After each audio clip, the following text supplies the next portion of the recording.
tere! Täna näitan teile lähemalt, kuidas luua Mercedes-Benz rakenduse konto ning siduda oma Mercedese sõiduk rakendusega.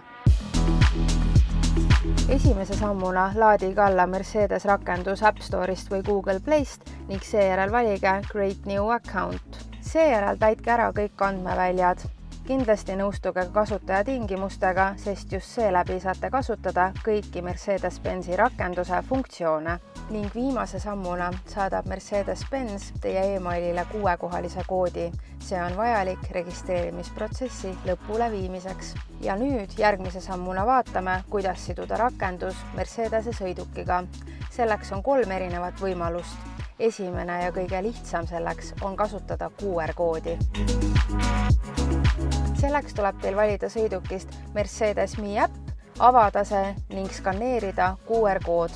Skaneerige telefoniga QR-koodi, rakendus tuvastab sõiduki ning auto lisatakse teie Mercedes-Benzi kontole. Nõustuge kasutaja tingimustega ja vajutage Next.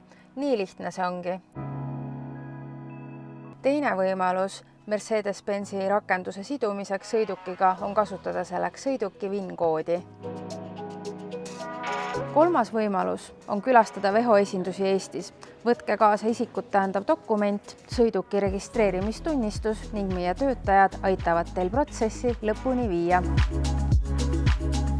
Kui teie sõiduk on ühendatud Mercedes-Benz rakendusega, saate aktiveerida kõik digitaalsed teenused. Seda on kõige lihtsam teha, vajutades nupule Aktiveeri kõik teenused. Peale sõiduki sidumist on järgmise sammuna vajalik oma identiteedi tuvastamine. See on vajalik selleks, et kõik Mercedes-Benzi rakenduse teenused toimiksid, nagu näiteks uste avamine ja sulgemine distantsilt. Isiku tuvastamine võib võtta aega kuni 24 tundi, pärast mida aktiveeruvad kõik Mercedes-Benzi rakenduse teenused. Kindlasti märkige ära rakenduses ka enda koduteenindus. Seeläbi saate mugavalt broneerida hooldusaegu ning suhelda ka meie teenindusega läbi Mercedes-Benzi rakenduse. Olles loonud endale Mercedes-Benzi rakenduse konto ning sidunud oma sõiduki, saate nautida kõiki Mercedes-Benzi digilahendusi täies mahus.